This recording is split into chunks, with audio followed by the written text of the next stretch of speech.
ಇದು ಮತದಾನ ಅಲ್ಲ, ಮತ ಹಕ್ಕು.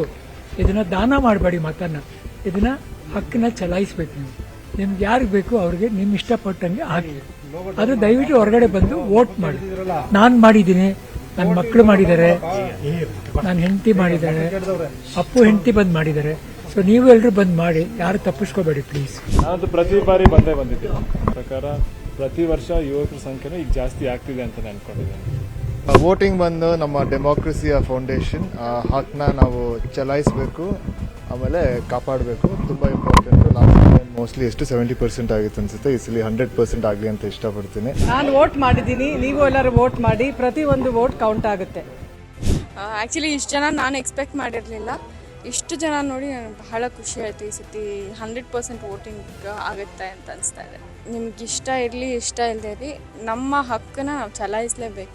ಆ್ಯಂಡ್ ಆ್ಯಸ್ ಎ ಸಿಟಿಸನ್ ನನ್ನ ರೆಸ್ಪಾನ್ಸಿಬಿಲಿಟಿ ಕೂಡ ಅದು 1 hour ಅಲ್ಲ, ಅರ್ಧ ಗಂಟೆ ಅಲ್ಲ, 1 hour 2 hour ಆದರೂ ಕೂಡ ಕ್ಯೂವಲ್ಲಿ ನಿಂತು ನನ್ನ ಹಕ್ಕನ್ನು ಚಲಾಯಿಸಬೇಕು. ಸೊ ನಾನು ನನ್ನ ಹಕ್ಕನ್ನು ಚಲಾಯಿಸಿದ್ದೀನಿ. ಯಾರ್ಯಾರು ಮನೇಲಿದ್ದೀರಾ ದಯವಿಟ್ಟು ತಾವೆಲ್ಲ ಬಂದು ತಮ್ಮ ಹಕ್ಕನ್ನು ಚಲಾಯಿಸಿ. ಯಾರು ನಿಮಗಿಷ್ಟ, ಯಾರು ಸೊಸೈಟಿಗೆ ಒಳ್ಳೇದು ಮಾಡ್ತಾರೋ, ಯಾರು ನಿಮ್ಗೆ ಒಳ್ಳೆಯವರು ಅನಿಸ್ತಾರೋ ಅವ್ರಿಗೆ ಬಂದು.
ಸರ್, ತಲೆ ಇರೋರು, ಬುದ್ಧಿ ಇರೋರು, ದೇಶದ ಮೇಲೆ ಪ್ರೀತಿ ಇರೋರು, ರಾಜ್ಯದ ಮೇಲೆ ಪ್ರೀತಿ ಇರೋರು, ಮತ್ತೆ ನಾಡಿನ ಮೇಲೆ ಇರೋರು, ತಮ್ಮ ಮೇಲೆ ಇರೋರು ಎಲ್ಲರೂ ಬಂದು ವೋಟ್ ಹಾಕ್ತಾ ಇದ್ದಾರೆ. ಮಿಕ್ಕಿದವ್ರ ಬಗ್ಗೆ ತಲೆ ಕೆಡಿಸ್ಕೊಳಕ್ ಹೋಗ್ಬೇಡಿ.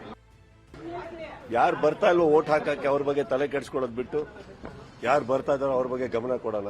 ಯಾಕಂದ್ರೆ ಒಳ್ಳೇದಾದ್ರೆ ಮನೇಲಿ ಕೂತಿರೋರ್ಗೂ ಆಗ್ತಾ ಇದೆಯಲ್ಲ, ವೋಟ್ ಹಾಕದೇ ಇರೋರ್ಗೂ ಆಗ್ತಾ ಇದೆಯಲ್ಲ, ಅನುಭವಿಸ್ಲಿಕ್ಕೆ.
ಇಲ್ಲ ಅದು ಕರ್ತವ್ಯ ಅಲ್ವಾ, ನಾವೆಲ್ಲರೂ ವೋಟ್ ಮಾಡಲೇಬೇಕು. ಸ್ಫೂರ್ತಿ ಅಂತೇನಿಲ್ಲ, ಅದು ನಮ್ಮ ಹಕ್ಕು, ನಾವೆಲ್ಲರೂ ವೋಟ್ ಮಾಡಲೇಬೇಕು.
ವೋಟು ಅನ್ನೋದು ನಮ್ಮೆಲ್ಲರ ಒಂದು ಅಧಿಕಾರ ಹಾಗೂ ಜವಾಬ್ದಾರಿಯನ್ನು, ಆ ಒಂದು ಜವಾಬ್ದಾರಿಯನ್ನು ಇವತ್ತು ನಾನು ಚಲಾಯಿಸಿದ್ದೀನಿ. ಸೊ ಒಂದು ಹೆಮ್ಮೆ, ಖುಷಿ ಆಗುತ್ತೆ.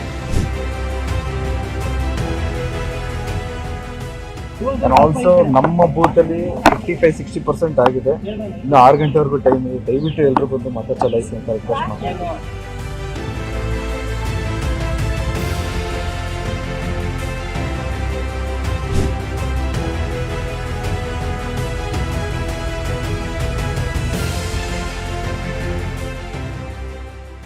ವಿಚಾರಕ್ಕೆ ನನಗೆ ನಿಜವಲ್ಲೂ ತುಂಬ ಬೇಜಾರಾಗುತ್ತೆ. ವೋಟ್ ಮಾಡೋಂಥ ಸಂಖ್ಯೆ ಕಡಿಮೆ ಆಗ್ತಾ ಇರೋದು ನಿಜವಲ್ಲೂ ಬೇಜಾರಾಗುತ್ತೆ.